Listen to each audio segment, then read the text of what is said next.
Testing, testing, 1, 2, 3. Hi YouTube, this is Martez here, and I finally get round to making a tag movie for Pet One, with my new friends from South Carolina, USA. Okay, so let's get started in fact one. Many of you already know I play guitar in a rock band called the Jetpack Penguins. What some of you won't know is that I actually use 3 guitars, and I'm just going to show you them right now. Okay, so what we've got here is the Gibson SG Standard. Now this is really the top of the heap out of guitars if you ask me. Absolutely fantastic rock sound. You play the blues on it as well, and I feel it's really good for country and western songs as well. It can get a really good jangly tone. Okay, so that's guitar number 1.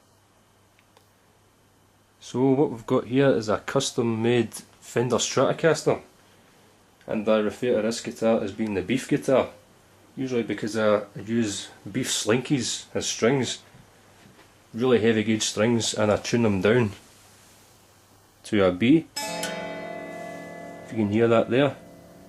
And I use this guitar in such tracks like Sex Tube, Tiger Town, and a new song called Infection. Okay, so this is guitar number 3, is the Fender Telecaster. I originally got this guitar with the intention of using it as a backup guitar, but every time I go into the studio I feel I'm using it a lot more with the band, as it's got a really crunchy tone, very warm sound as well. Okay, there's a wee array of effects that I use with the band. As you'll probably notice, I use 4 distortion pedals, which a lot of friends of mine have accused me of being well over the top. The distortion pedals I use are in ascending order of volume, so one is louder than the last one. So the main one I use for rhythm is the Blues Driver.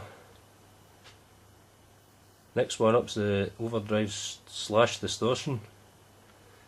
If I want to go a wee step heavier, it's mega distortion. And then if I want to blow the roof off the place, use the Zoom tri-metal pedal. That's a killer. I also use a tremolo and some digital delay just to give a wee bit of variety and colour. So that's just some of the gear I use within the band. There's a few other gizmos I use, but we'll be here all night if I show you all the equipment. So a little bonus fact about me is how we actually came to name the band. And originally it sounded good that because penguins are so fast underwater, it resembles them in jetpacks, flying. This wasn't true though. We actually got the name of the band from watching the 1966 Batman movie. There's a scene when the penguin just came out with and says, right, let's break out the jetpack umbrellas. And I was a wee bit intoxicated at the time, wrote it down after I'd been laughing for about 3 hours. So there you go, that's how we got the name of the band. Fact number 2, I'm a big fan of sound. On my computer I have a folder that's crammed with various sound effects, things from cars, aeroplanes, doors opening, closing, raindrops, screams, hisses, you name it, I've got it. So let's see if we have some fun with some examples of my sound. Okay, so you're making a movie, in a fight scene, you want to unleash a haymaker, so you go. There we go, a good punch sound there. Okay, say during this fight you grab him, you want to do a headbutt. There we go. Or if you're a karate, martial arts type guy, how about a chop? No, that didn't sound right.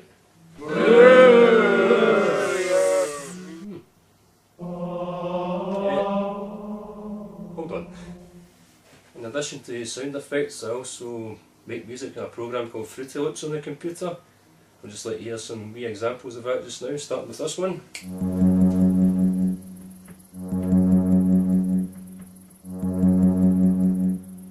Okay, and we'll try this one.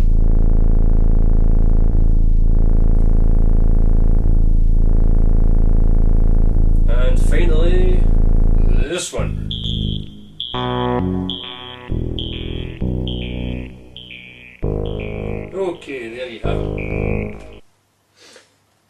number 3, I'm a big fan of the movies and movie making, as you might have noticed on YouTube with some of the daft wee videos that my friend and I have made.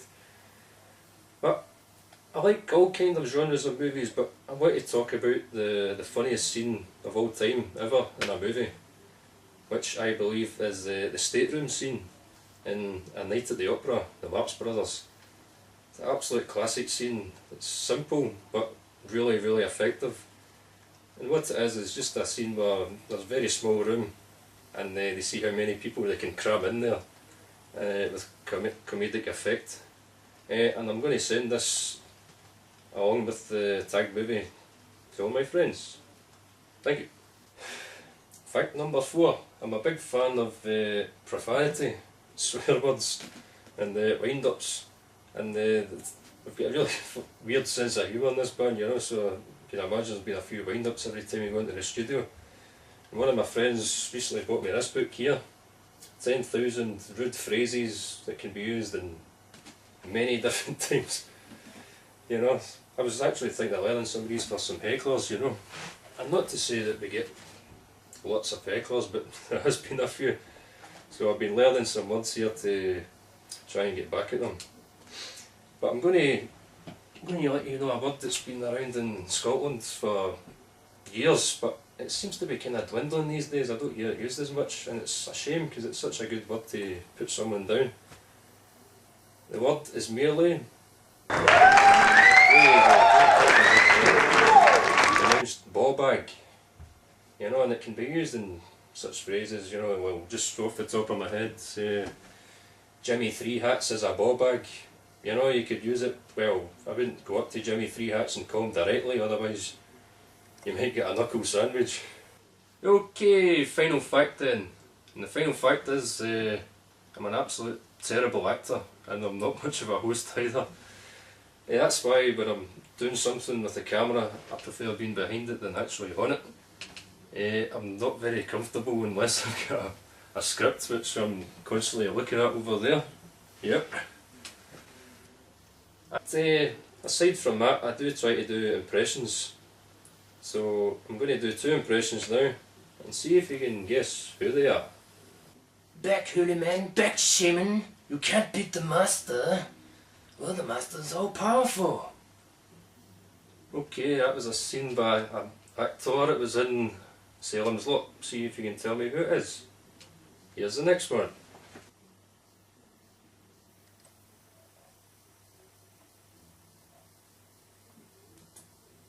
I don't think it's nice you're laughing. You see, my horse, he gets this crazy idea you're laughing at him. I think you better apologize. You better make that 3 coffins. Okay, thanks very much YouTube. Pip, catch you later.